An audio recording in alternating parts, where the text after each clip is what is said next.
Hello guys, তো নিয়ে চলে এসেছি একটা নতুন ভিডিও।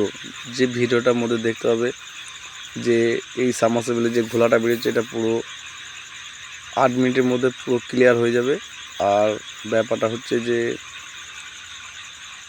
আমাদের এটা মানে ওয়াশ করতে করতে কিছুক্ষণ পর পর মানে জলটা মারছে হু হু করে। তা এটা বন্ধু আমরা ফিটিং করেছি 310-এ ফিটিং করেছি।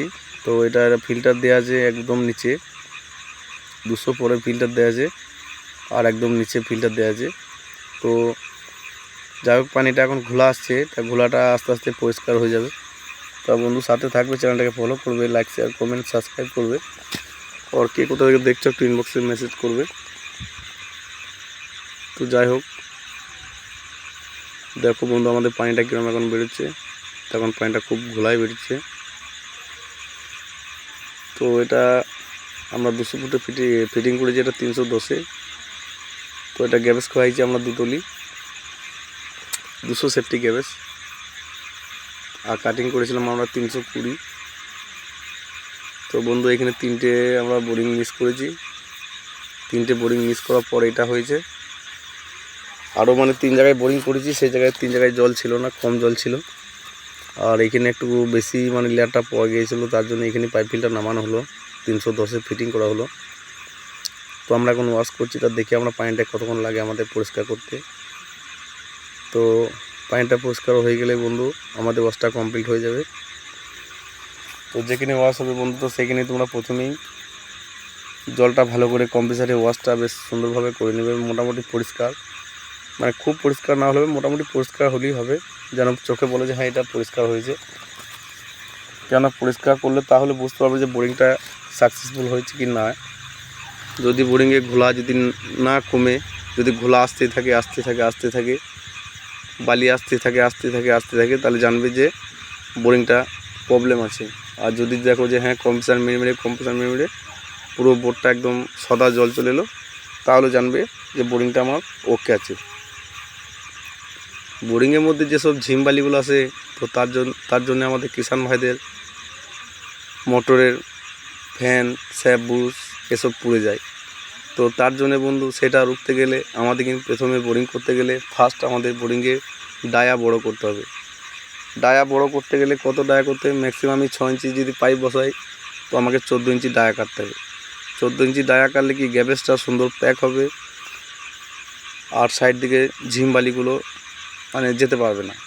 আর কোম কাটিং করলে আমাদের যেসব পাইপ ডাউন করে কোম কাটিং করে দেয়, অল্প কাটিংয়ে 10 ইঞ্চি 10 ইঞ্চি 12 ইঞ্চি এরমভাবে কাটিং করে যেসব বোরিংগুলো করে দেখা যায়, সেগুলো দীর্ঘদিন ধরে বালি আসা বন্ধ হয় না। বালি আসতে থাকে দেখা গেলো 2 বছর বয়স হয়ে গেল তাও বালি আসছে। কিন্তু বন্ধু সব সময় দেখতে হবে যে বোরিংয়ে যেন না বালি আসে, কেন বালিটা খুবই খারাপ জিনিস। এতে মোটরের মারাত্মক ক্ষতি হয়, স্যাপ ব্রুসে খুব সমস্যা হয়। তো সব সময় আমাদেরকে এটা ফলো করতে হবে যে আমাদের যেন বোরিংটা ডায়াটা ভালো করে মিস্ত্রি মশাই কাটে। ওই ডায়াটা যত ভালো কাটবে, যত 14 ইঞ্চি বেশি কাটিং করলে গ্যাবেজটা সুন্দর প্যাক হবে, আর ঝিমবালিগুলো আসবে না। আর কাটিংটা ছোট হলেই তখন ঝিমবালিগুলো টানবে মোটরে, আর মোটরে ঝিমবালি টানলেই তখন স্যাপ বুশটা আপনার ক্ষয় হয়ে যাবে। তো দেখো বন্ধু সাথে থাকবে, চ্যানেলটাকে ফলো করবে, লাইক শেয়ার কমেন্ট সাবস্ক্রাইব করবে। আর কে কোথা থেকে দেখছো একটু ইনবক্সে মেসেজ করবে। এর চেয়ে ভালো ভালো ভিডিও পেতে গেলে চ্যানেলটাকে সাবস্ক্রাইব করবে। তো দেখো আমরা এখন ওয়াশ করছি। তো ওয়াশটা আমাদের আগের চেয়ে একটু জলটা পরিবর্তন হয়েছে, আগের চেয়ে একটু পরিষ্কার হয়েছে। তা বন্ধু আরও পরিষ্কার হয়ে যাবে। তো বিনা স্কিপ করে ভিডিওটা দেখো, তাহলে বুঝতে পারবে যে একটা বোরিংয়ে কত টাইম লাগে ওয়াশ করতে। তো একটা বোরিংয়ে মিনিমাম খুব সুন্দর বোরিং যদি হয় গাইজ, তো 1 থেকে 2 ঘন্টা লাগবে, খুব সুন্দর যদি বোরিং হয়। আর বোরিংয়ের মধ্যে যদি ডিফেক্ট থাকে তাহলে বন্ধু বহুত টাইম লেগে যাবে, 4 ঘন্টা 5 ঘন্টা 6 ঘন্টা কি মানে 48 ঘন্টা চালাতে হতে পারে, কোনো গ্যারান্টি নেই। তো যেসব সরকারি কাজ হয় সেগুলোতে বোরিংয়ে ওয়াশের টাইম বেশি থাকে, আর যেগুলো পাবলিকে হয় সেগুলো একটু কমই থাকে। সেগুলো 2 ঘন্টা মারার পর আমরা আর মারতে পারি না, কারণ যেহেতু পার্টি আমাদের যে পয়সাটা দেয়, সেই পয়সায় তেলটাই কিনে কোনো রকম মেশিনটা চালানো হয়, মানে লাভ বলতে সেরকম হয় না। তো গাইজ সাথে থাকবে, চ্যানেলটাকে ফলো করবে, লাইক শেয়ার কমেন্ট সাবস্ক্রাইব করবে। তো দেখো বন্ধু, এখানে একটা সিস্টেম কি, মানে জলটা যখন দিচ্ছে তখন বিশাল জোর দিচ্ছে, আর যখন গ্যাপ হয়ে যাচ্ছে তখন একটু গ্যাপ হয়ে যাচ্ছে।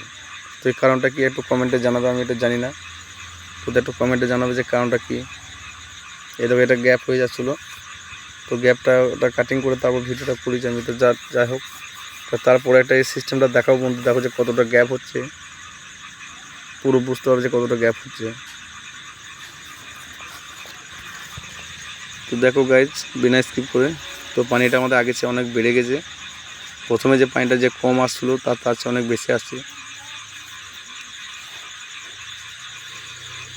তো এটা 6 ইঞ্চি পাইপ বসিয়েছি বন্ধু, এটা 6 ইঞ্চি পাইপ বসিয়েছি, এটা বলতে ভুলে গেছিলাম। তো 6 ইঞ্চি পাইপ বসানো হয়েছে। এটা 6 ইঞ্চি পাইপ, সাবমার্সিবলে যদি জল থাকে তো 6 ইঞ্চি পাইপ জল দেবে, আর জল যদি না থাকে তো 10 ইঞ্চি পাইপ বসিয়ে জল পাওয়া যাবে না। কেননা পাইপটাই অ্যাকচুয়ালি জল না, জল হচ্ছে লেয়ার যেখানে থাকবে সেখানেই জল বেরোবে, আর লেয়ার না থাকলে জল বন্ধু বের করা খুব মুশকিল আছে। কেননা আমি বহু জায়গায় বোরিং করেছি, পাইপ ফিল্টার নামানোর পর জল পাওয়া যায় না, কেননা সেখানে লেয়ার ছিল না। কিন্তু অনেক পার্টি মানে অনেক পার্টি আছে, মানে তারা নিজেরাই মিস্ত্রি, ঠিক আছে, তারা নিজেরাই বলে যে না মিস্ত্রি রিস্ক নিচ্ছি আমরা, তুমি নামাও। আমি ভাই নামিয়ে দিয়েছি, জল হয় নাই, আবার তুলেছি তাদেরই খরচায়। তো গাইজ, লেয়ার মোটামুটি থাকতে হবে, খুব ভালো না থাকলে মোটামুটি লেয়ার থাকতে হবে, না লেয়ার থাকলে জলটা আসবে কোথা থেকে। তো যেসব বন্ধু আমার এসব ভিডিও দেখো, তাদের আমি বলছি একটু কমেন্টে জানাবে বন্ধু কে কোথা থেকে দেখছো, তাতে আমার ভিডিও বানাতে আরও উৎসাহ বাড়বে। তো এর চেয়ে ভালো ভালো ভিডিও পেতে গেলে চ্যানেলটাকে সাবস্ক্রাইব করবে, পাশে বেল আইকন দাবাবে। এই দেখো গাইজ, এই যে গ্যাপটা, এই গ্যাপটা দেখো কতটা গ্যাপ আছে। এই যে গ্যাপটা হওয়ার পর আবার যে জলটা হুড়মারাই দিচ্ছে, আবার যে গ্যাপটা দাঁড়িয়ে যাচ্ছে, তাই এটা আমি গাইজ দিন দেখানোর জন্যে ভিডিওটা একটু বেশি করে বানালাম, যে তাদের বন্ধুদের যদি কোনো মিস্ত্রি থাকে যে এটা আইডিয়া আছে যে এটা কারণটা কী। তো দেখো বন্ধু, এখন এই দেখো বন্ধু জলটা আসতে লেগেছে। তো দেখো বন্ধু, জলটা বহুতক্ষণ ধরে একটানা মারবে, তারপর জলটা আবার স্টপ হয়ে যাবে, আবার খানিকক্ষণ রেস্ট দেওয়ার পর আবার খানিকক্ষণ খুব মারবে, আবার রেস্ট হয়ে যাবে। কিন্তু এটা ছিল না, এটাই যখন এই জলটা একটু পরিষ্কার হয়ে গেলো তখন এই সিস্টেমটা আরম্ভ হয়ে গেলো। কিন্তু প্রথমেই যখন ঘোলা ছিল গাইজ, তো তখন জলটা কন্টিনিউ মারছিল, কিন্তু যখন জলটা পরিষ্কার হয়ে গেলো তখনই এই সিস্টেমটা চলে এলো। তো এরকম সিস্টেম আমি এর আগে কোনোদিন দেখি নাই, প্রথম দেখলাম। তো আমাদের কম্প্রেসারে ওয়াশে পাইপটা মোটামুটি প্রায় 300 ফুটই ঢুকানো আছে। তো দেখো গাইজ, সাথে থাকবে, চ্যানেলটাকে ফলো করবে, লাইক শেয়ার কমেন্ট সাবস্ক্রাইব করবে।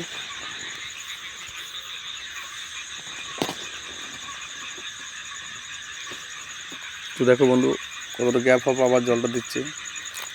তো এটা কারণটা কি একটু কমেন্টে জানাবে গাইজ, যদি কারো জানা থাকে তো আমাকে একটু জানাবে কমেন্টে। তো দেখো বন্ধু, পানিটা পুরো পরিষ্কার হয়ে এসেছে, আর কিছুক্ষণ মারার পর আমাদের কম্প্রেসার বন্ধ করে দেবো। তো বন্ধু, এর চেয়ে ভালো ভালো ভিডিও পেতে হলে চ্যানেলটাকে সাবস্ক্রাইব করবে, আর পাশে বেল আইকন দাবাবে, আর কে কোথা থেকে দেখছো একটু ইনবক্সে মেসেজ করবে। তো গাইজ দেখো, আমাদের পুরো জলটা ক্লিয়ার হয়ে গেল।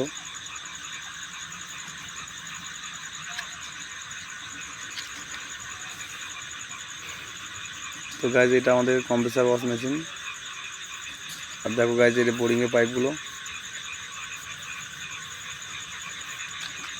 এই দেখো গাইজ বোরিং মেশিনটা। তো দেখো গাইজ, জলটা পুরো ক্লিয়ার হয়ে গেছে।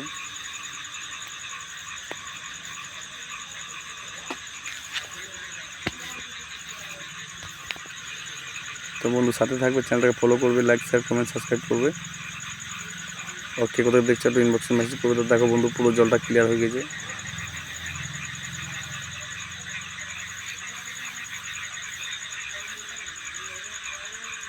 তো বন্ধু, তোমরা যখন ওয়াশ করবে তখন এইভাবে জলটা ক্লিয়ার করে নেবে, সাথে থাকবে, চ্যানেলটাকে ফলো করবে।